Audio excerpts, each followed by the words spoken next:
یاد رکھیں کہ پروردگار عالم نے اپنے لیے تو کوئی پروٹوکول نہیں رکھا، مگر اپنے حبیب کے لیے پروٹوکول رکھا۔ پہلا تو یہ کہ اگر تم نے رسول اللہ صلی اللہ علیہ وسلم کی آواز سے اپنی آواز کو بلند کیا تو تمہارے کیے ہوئے سارے اعمال ضائع ہو جائیں گے اور تمہیں خبر بھی نہ ہوگی۔ دوسرا یہ کہ اگر کسی رسول اللہ کے فیصلے صلی اللہ علیہ وسلم کہ دل میں بھی تم نے سوچا اس کے اگینسٹ، تو تمہارے سینے سے ایمان کو نکال دیا جائے گا، تم صاحب ایمان نہیں رہو گے۔ صرف تمہارے دل میں اتنا گمان آئے کہ جو فیصلہ رسول اللہ نے فرما دیا اس کی مخالفت، اس کے لیے ناپسندیدگی، تو تم میں ایمان نہیں رہے گا۔ تیسری چیز، دو چیزیں ایسی ہیں جو پروردگار عالم ہمیشہ قبول فرماتا ہے، باقی کوئی چیز رد بھی کر سکتا ہے، ایک توبہ اور ایک رسول اللہ صلی اللہ علیہ وسلم پر درود و شریف۔ درود شریف کو اللہ ہر حال میں قبول فرماتا ہے۔ یہ وہ کلمہ ہے کہ جس کو اللہ قبول فرماتا ہے، اور جب کوئی شخص درود شریف پڑھتا ہے تو وہ بنیادی طور پہ صبغت اللہ ہو جاتا ہے۔ کیوں؟ اللہ کی صفات ہے، اللہ کا طریقہ ہے، اللہ کی سنت ہے۔ اللہ خود درود بھیجتا ہے، اللہ خود رسول اللہ سے محبت کرتا ہے۔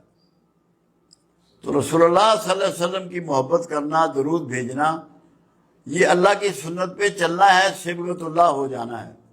اس کی بہت بڑی مرتبت یہ ہے کہ آپ اس فعل میں، یہ واحد فعل ہے جس میں مخلوق کے ساتھ خالق شامل ہے۔ آپ نماز پڑھتے ہیں، خالق اس میں شامل نہیں ہے، روزہ رکھتے ہیں، خالق اس میں شامل نہیں ہے، حج کرتے ہیں، خالق اس میں شامل نہیں ہے۔ کہیں اللہ نے نہیں کہا کہ میں روزہ رکھتا ہوں، میں نماز پڑھتا ہوں، میں حج کرتا ہوں۔ کہا کہ میں اور میرے فرشتے محمد رسول اللہ صلی اللہ علیہ وسلم پہ درود بھیجتے ہیں، اے ایمان والو تم بھی درود و سلام بھیجو، سلامتی بھی۔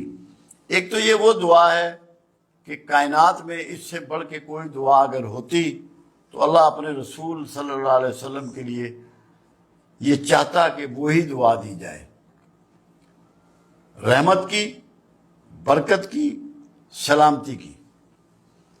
اس کا فائدہ یہ ہے جو چیز آپ ڈیلیور کرتے ہیں وہی آپ کو واپس ملتی ہے۔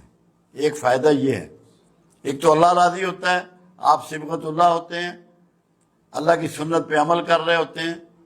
آپ جب رسول اللہ صلی اللہ علیہ وسلم پہ رحمت بھیج رہے ہیں، برکت بھیج رہے ہیں، سلامتی بھیج رہے ہیں، یہ سب کچھ آپ کی طرف لوٹایا جا رہا ہے، آپ کی طرف یہ لوٹتا ہے، آپ کو بھی یہ چیزیں نصیب ہو رہی ہیں۔ کیوں؟